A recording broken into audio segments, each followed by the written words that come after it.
This is an autobiography. The story of mine is not an ordinary story. My story can prove to be very important for humans. My story can prove to be effective in understanding climate change and correcting it. This is my story. I am Energy Swaraj Yatra Bus. And probably I am the first bus in the world which is telling its own story.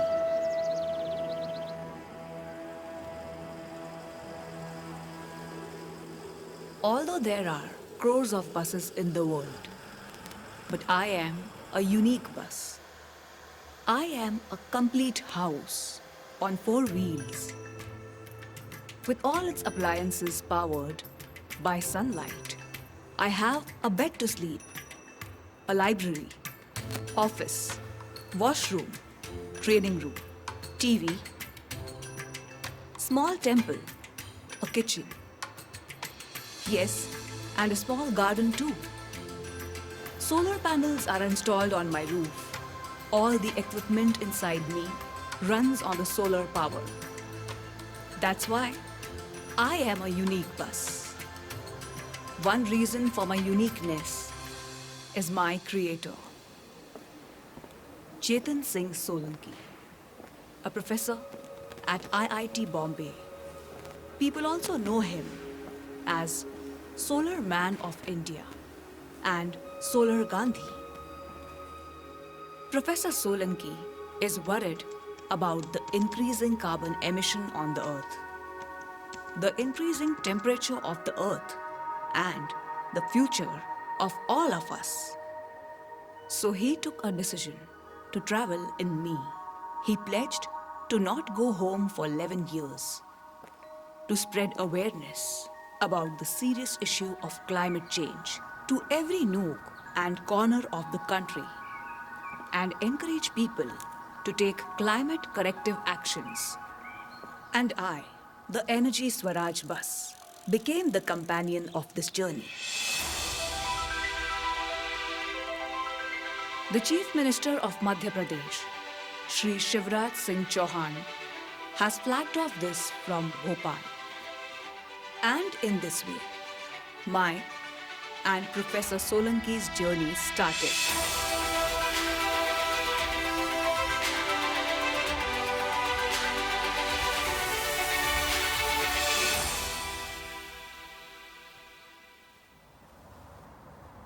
When I was getting ready, I never thought that I would be seeing such a bad world. Till now, my journey has completed 1,000 days. I've seen all kinds of people, different places, and different seasons. I saw empty fields in the scorching heat, people trapped in the torrential rains. I saw the houses flowing in the floods, severe cold and snowstorms. Also saw the destructive cyclone of the sea. I saw the pure water of Yamunotri converting into chemical foam in Delhi. I saw concrete roads ripping apart forests. I saw the smoke of factories swallowing the sky. What have these modern humans done? My heart sinks when I see the devastation of the world with my own eyes. Professor Solanki and I experience the changes taking place in this world, and especially climate change every day. Many times, I think why such a big change is taking place on the earth. Is it because of the smoke coming out of the factories and vehicles? Or because of the government which gives permission to make these factories and machines? Or because of each person who consumes these things?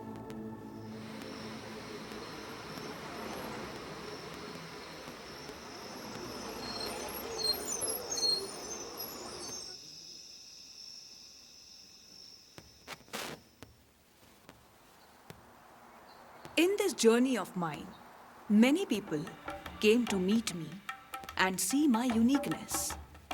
I asked everyone the same question. What is the reason of changing face of the world? While running, I keep thinking, are we being wise or foolish? Is it the smartness of modern humans or a strange helplessness? Otherwise, you only tell me. Which creature in the world would be causing harm to himself? It seems that everyone has some concerns about climate change, but no one is able to do anything. Maybe till now, people have not even understood properly what they have to do. What should humans do is the message of Professor Solanki's and my journey. The message of my journey is not in the form of any technical solution. And I think neither any government policy or scheme can be the solution. As Mahatma Gandhi had said, as it is written in Gita, as Professor Solanki says, as it is in nature, everything is limited in itself. The size of the earth, the amount of water, soil and minerals, all are limited, so our needs should be limited. This is the law of nature. But the progress or development that a person wants by using the natural resources is unlimited.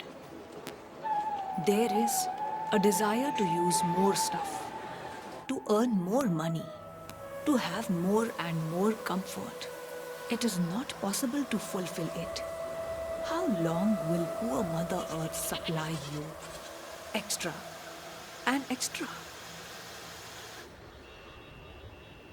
The bigger irony than this is that everyone wants growth, but no one knows how much growth should happen. 5%, 9%, 15%, 20%. How much? 2019 में मैंने global यात्रा की थी और जगह जगह जाके देखा किस तरह से दुनिया भर के सारे देश एक ही दिशा में आगे बढ़ रहे हैं। सब इकोनॉमिक प्रोग्रेस चाहते हैं, जलवायु परिवर्तन को कोई ध्यान नहीं देता। पानी खराब हो रहा है, मिट्टी खराब हो रही है, हवा खराब हो रहा है, क्लाइमेट ही खराब हो रहा है। जो जीवन जीने का आधार है वो खुद ही खराब हो रहा है। तो ये प्रकृति का हम क्या करेंगे? Knowingly or unknowingly, it is because of the use of energy. The climate changed. It is because of the use of energy. The water, soil, and air quality got degraded. आज की तारीख में विश्व की 85% एनर्जी कार्बन से आती, coal oil and gas.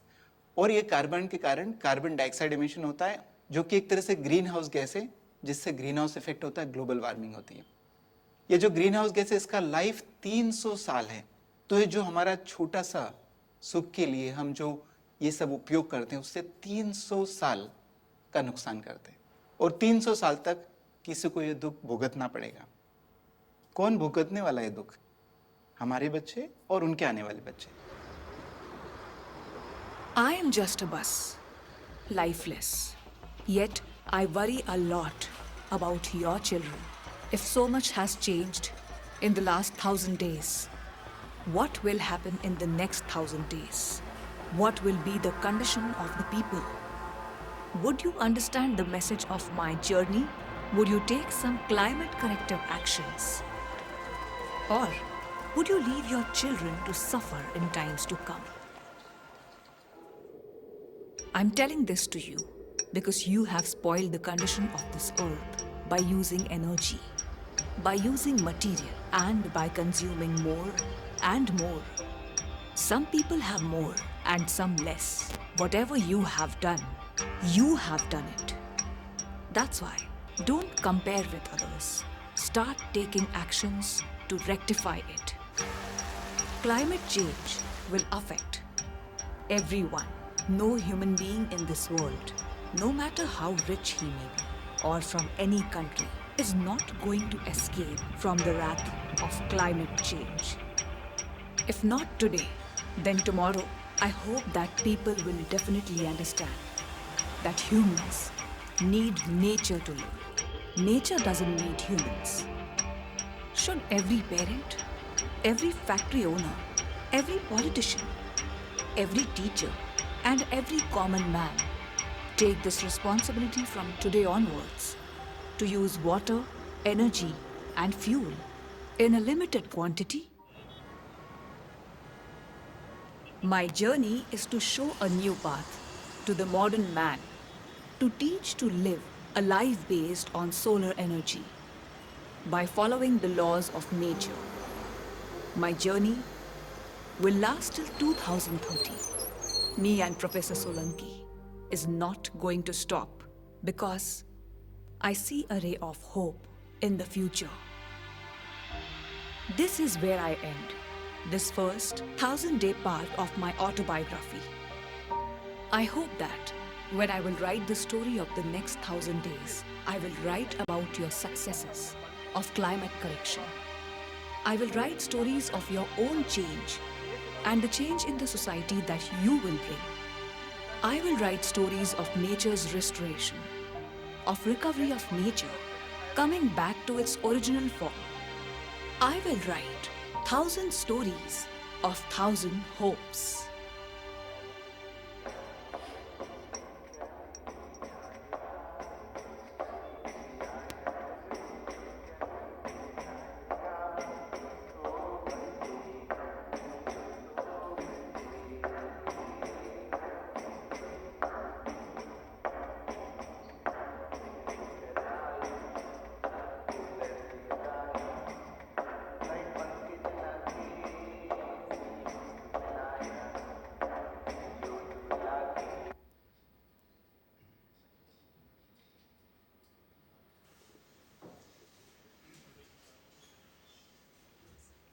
Good evening, friends. A warm welcome to the Foreign Correspondents Club of South Asia.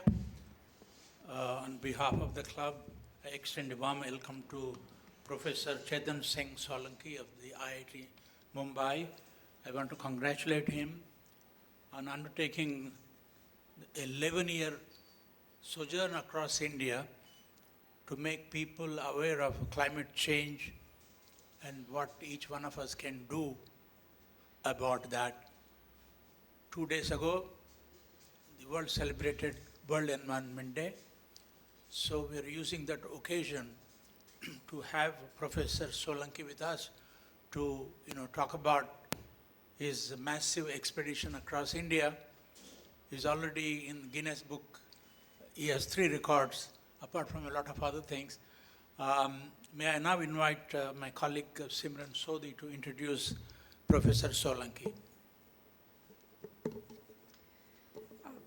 Chetan Singh Solanki is a professor at IIT Bombay. He's the founder of Energy Swaraj Foundation, brand ambassador of Solar Energy, Government of Madhya Pradesh. He is also a distinguished educator, researcher, and innovator. Currently, he's on an unpaid leave from IIT Bombay. Since November of 2020, he has embarked on the Energy Swaraj Yatra, which is a remarkable 11-year journey aboard a solar bus, and that will continue till 2030. The Energy Swaraj Yatra is designed to address the urgent climate change challenges, and it also aims to spark a broad movement for 100% solar energy adoption. Embodying the principles of Mahatma Gandhi, Professor Solanki has introduced the concept of Energy Swaraj, and through his Solar Urja, through localization for sustainability project, he has reached 7.5 million families. He is the recipient of several awards, including IIE's Global Grand Prize of USD 100,000. He was recently invited at the United Nations, where he presented the Energy Swaraj model. He is the author of 8 books. He has published over 100 research papers. He has 4 US patents to his credit, and his 11-year yatra is expected to travel across the country 4 to 5 times and aims to bring energy literacy to over 100 crore people. Welcome. Thank you, Simran. It's wonderful to have you with us, Professor Solanki. You have undertaken a massive task. Tell us all about how you began your journey, what made you decide to undertake this journey. 11 years living on a bus, traveling all over the country. I don't think anybody else has done this. So what inspired you to do this? Tell us your story. Thank you. Well, good evening, everyone, and thanks to FCC for having me here. Thanks to Mr. Venkat Narayan, thanks to Narayanji, Simran, Awadji, and everybody here. It's my pleasure to be here today with all of you to discuss what I have been doing so far. Well, I'm a professor of IIT Bombay. I'm a married person. I have 2 daughters, but I have decided I will not go home for 11 years. And last time when I was at my home, it was 2020. And the next time when I will go my home, it will become 2031. And I keep asking people, why would somebody leave home for 11 years, So there can be 2 reasons, One person has gone crazy, dimag ka screw deela ho gaya.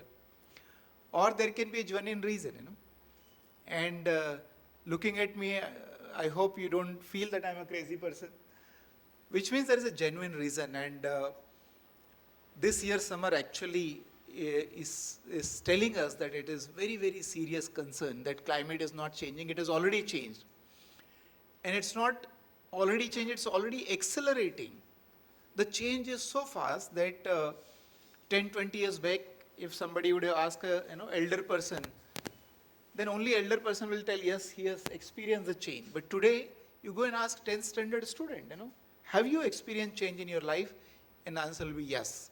The change is happening so fast that we can experience every year is going to be different. It's already different.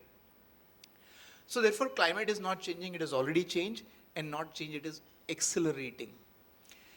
And what I observe that all over the world, there are lots of people doing lots of things. There are governments doing things, there are industry doing things, there are World Environment Day being celebrated, and Earth Day, and what not.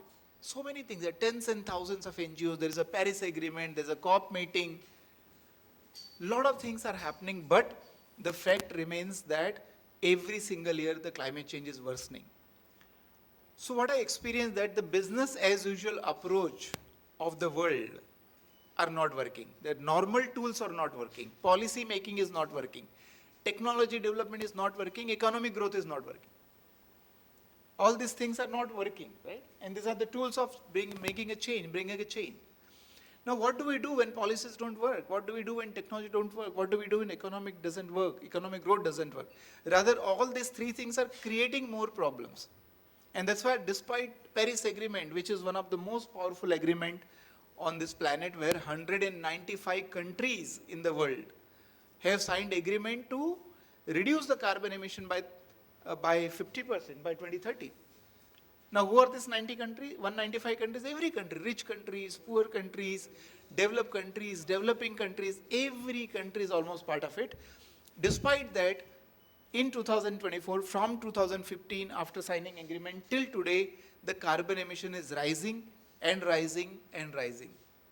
And it seems that every country is trying to fool each other, Everybody is saying we are all meeting our goals and everybody is trying to fool each other. The problem is worsening. Why the world is failing to address this? And there are 2 things we should understand. I believe the world doesn't understand. Number 1, science can grow, technology can grow, economy can grow, but the size of the planet cannot grow. Planet is not growing. Only humans are growing. Only consumption is growing. Only production is growing. Only GDP is growing. Size of the planet is not growing. Minerals are not growing. Soil is not growing. Water is not growing. Everything is fixed. But we all feel, no, there should be more production. There should be more consumption. How is it possible?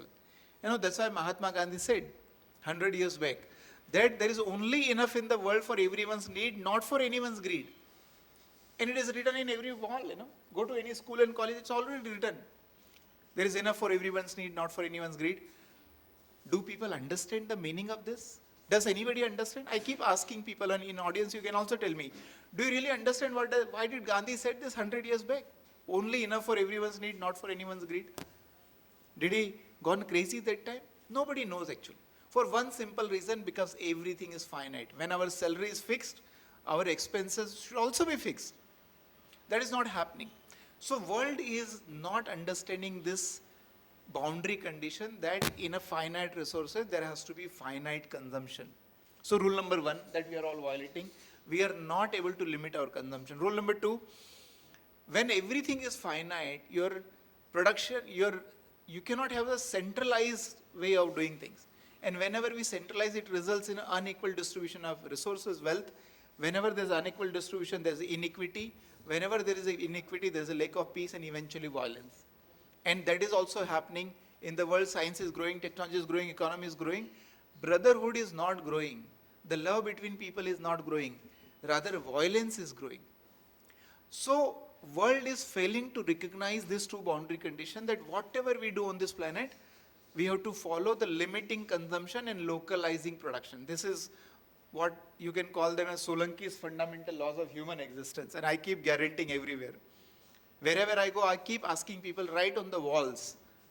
That Professor Solanki has told, if you are not going to follow this, human race will not survive on this planet. I'm telling a big thing, right? What are the two boundary conditions? Limit your consumption and localize your production, which we are not following. So that we are missing in a big way. The second thing, most people fail to understand that who is causing this climate change? Who has done it? Who has created the problem? And I keep asking people, every audience in my talks, who has created the problem of climate change? You know what people say? Humans have done it, I have not done it. Humans have created the problem. Then I ask them, hello, are you not humans? Then they correct themselves, they say, we have done it. Then I say, no, that is also wrong. Not we have done it. I have done it. You know why? Because everybody, rich and poor, young and old, American and African, rural and urban, everybody is consuming energy. And why energy is a problem? Because 85% energy consumed in the world comes from only three sources today also: coal, oil and gas. Solar, wind, biomass, hydro, nuclear, all put together is only 15%. Even today, 84-85% energy comes from only three sources: coal, oil and gas. And the problem is we don't have it. Very few countries have it. So there is a geopolitical stress, tension. And our neighboring countries, Sri Lanka and Pakistan, they suffered because they run short of the energy, because they run short of the foreign exchange. They're suffering. Because of this energy supply, Europe has suffered because Russia did not supply. In the last winter, they had to suffer. So this game of energy is very complicated and very dangerous. And everybody is playing this game.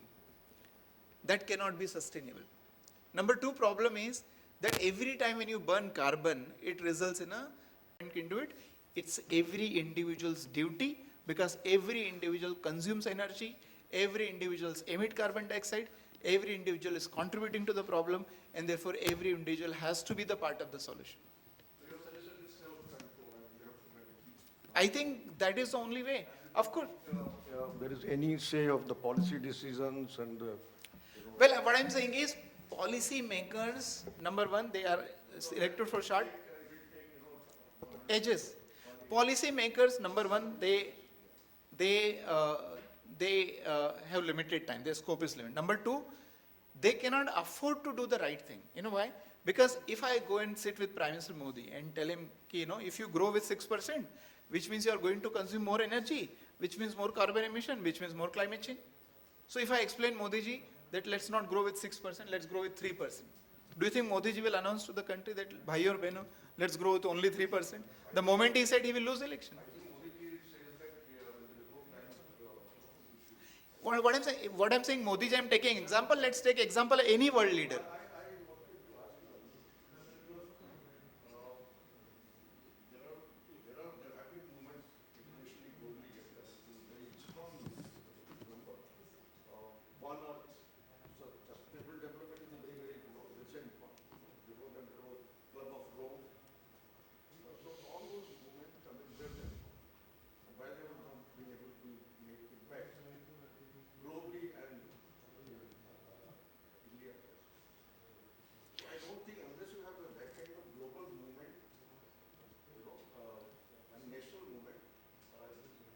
I agree. I completely agree. Absolutely. So you're absolutely right. Number one, it has to become a global movement, because if I correct my problem but my Padosi Desh does not, we are still in trouble. Number two, we are, number two, that not only that everybody has to be part, it has to be done immediately, urgently, because climate change is an emergency and you have to behave like an emergency. You have to leave everything apart. And I go to school and I tell them this only, that stop teaching your children. Yes, education is important, but the most important education is making them aware what is this issue of global warming, climate change. And I keep telling every industry, every academia, stop what you are doing right now for at least 1 week. I keep telling every spiritual leader, stop promoting what you're doing for 1 week. And for the God's sake, just make people aware that climate is changing. And media should do the same thing. For 1 week, prime time discussion has to be the climate change and global warming. It is not. It is nowhere in the prime time. Forget about prime time. In no time is there. I don't see any episode being discussed on the global warming and climate change, who is doing and how to correct it. There's nobody. So what I'm saying is, this 6 P's I keep talking has not doing the right thing. The parents are not doing the right thing because they still want them to get 99 marks. The professors are not teaching the right thing. The professionals who are working in companies are not doing the right thing. The politicians are not telling the right thing to the people. The policy makers are not doing the making right policy, and press is also not asking the right question. That's a huge problem. That's the entire society is not true. That's a huge, huge, huge problem. And that we see this problem is huge. It's right in front of our eyes. Professor, Yeah. Yeah, go ahead.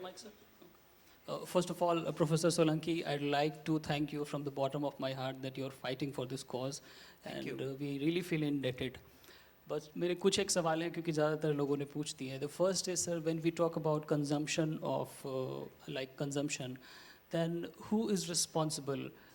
Is the people who are the big corporates and the industries, according to a report of Guardian that I was studying, sir, that more than 80% of the global carbon emission, only 57 top companies in the world, they are responsible for it. I don't know how credible this data is, but it was published in Guardian and some other sources, if I quote. Then it would take the common man, it would take around 1,500 years to emit as much as carbon the top 1% of this population is consumed. I'm talking about the big companies, the big giants. If I name them, I don't know how you to don't, name them. but that is where the problem is. I believe there's a big problem in understanding that this is my phone. I am using it. Yes, my manufacturer has made it. But who is responsible? If I don't buy it, they don't produce it. So the consumer is responsible. Yes. The I have no doubt about it. Absolutely The no doubt. corporates are less responsible as the Corporates have zero responsibility, according to me. Because my example is, there is a poison available in the market, right? Some people make poison. Do you go and buy the poison and drink? No. So consumer makes a conscious choice whether to buy this or not buy this. And that's why I believe very strongly that it is a consumer that is responsible. Yes, people will make a beautiful advertisement and beautiful this and beautiful that, but eventually choice is yours. You and I make a choice whether to buy it or not buy it. So, but what if consumer doesn't have that kind of consciousness? use the microphone, please. Like for instance, what if consumer is getting something from the manufacturer, the kind of poison which is less poisonous than the poison is already available, and the kind of lifestyle, for instance, my phone, my car, I cannot work without it. So that's one thing. Second thing, sir, recently Delhi saw water rationing. Do you also suggest something like energy rationing? So when I say, first question is, yes, that there may be some poison better than other poison, but that is where the leaders of the society, the academic leaders, the political leaders, the scientific leaders, the press leaders, should actually come forward and educate people. Because everybody cannot think and afford to think in the manner, kahin log bichare roji roti mein lage rehte hain, they cannot afford to think in the manner that I am thinking, you are thinking. But that is where our duty comes in. Number two, when I say energy, energy means everything. And that is another problem with a lot of NGOs working. Somebody is saying water, plastic, plants, this, that. Well, when you say energy, energy is everything and everything is energy. So when I see water bottle, cup, clothes, furniture, cement, concrete, it's all energy. So if I take care of energy, I'm taking care of everything else around me. So water is taken care, plastic is taken care, resources are taken care, air is taken care, everything is taken care. And that's why energy is a much bigger game. And if you treat energy properly, we will be able to treat all other problems, including the employment, depression, stress, violence. I believe if you look at from very broad perspective, correct your energy and everything will be corrected. This carbon credit is imposed on the lesser developing countries rather than the very countries which produce. So, what is your take on that? Well, And, as I s- yeah. and also the commercial business is also going on these carbon credits by the companies. Yeah, so I mean, I think I made this point again, but let me repeat again that I believe personally that first of all, nobody is imposing. It is either you generate with solar, or people say if you can't generate, buy it from that. So that is how nobody is imposing anything on anybody. What I'm saying is, yes, that is an issue that somebody has developed more and emitted more carbon, somebody has developed less and emitted less carbon. And rather than competing he has done more, so therefore I have right to do more, which is technically correct an argument. But rather than competing with more emitter, let us create a new, robust, less fragile ecosystem, which will create you more jobs, more equity, more economic growth, more equitable development, less dependence on others, less carbon emission, less climate change. That is the power of not doing right now, not growing so much. So with the right approach, I think we can actually become stronger and more powerful than the countries we already developed. So we have to change the approach and go towards more energy independence, because energy is everything and everything is energy. If your country does not have access to energy, you know what is the energy bill of India? 16 lakh crore rupees. That is what we spend every single year to import energy. Suppose out of 16 lakh crore, I save 4 lakh crore. I spend only 12 lakh crore. I have 4 lakh crore rupees of additional resource that should become strength of the country, not the weakness. Now in consuming more energy, I have to spend more money, I have to earn more dollars. Then that is why I believe, yes, the problem is correct, but the wisdom lies in rethinking and redesigning the energy ecosystem rather than following the business as usual approach. Professor, the renewable energy accounts for 30% in the energy mix of India, and solar energy contributes 16%. India has sunshine every year from 300 to 330 days. It has been estimated that if we use that energy and we generate all that solar energy, it will be enough for India. What do you think about that? And will that solve any problem? Number one, I have to correct your numbers. So India's renewable energy contribution in overall energy, so electricity and energy, different, right? Energy is everything, right? So that is about 15-16%, which includes solar, wind, hydro, everything. So, and in terms of electricity, is only about 4-5%, 6%, not much actually, because the load factor and everything is different. But yes, I mean, I keep asking one question to everybody. How many of you are using solar energy? And I ask this question everywhere. And to my surprise, very few people raise hand. And I ask the counter question that, khana nahi khate ho kya? Are you not breathing? Are you not drinking? What? Are you not eating food? That is also solar energy. We, the modern people, have forgotten that we exist because of the solar energy. Without sun energy, you can't survive. So I am a big user of solar. Everybody is a big user of solar energy. What's a big deal if my lights run on solar, if my kitchen runs on solar, what's my fan? That should not be a big deal. We have made it as a big deal. If somebody has done solar, we'll wow, solar. So what I'm saying is, first of all, it is normal thing to use solar. It should become a normal thing to store solar, and we should be running 100% of our lives on solar. The amount of solar energy that Earth receives is so humongous that there is a calculation that even if you capture 1 hour of solar radiation, you can fulfill all entire year's energy requirement just for 1 hour. So there will never be any shortfall of solar energy. Use as much as you want, and we can do everything: cooking, lighting, fan, running, everything we can do 100% solar. So Hindi में एक और कहावत है, जहाज का पंछी यदि रास्ता भटक जाए तो वापस जहाज पे आना पड़ता है. You know, I don't know if you heard.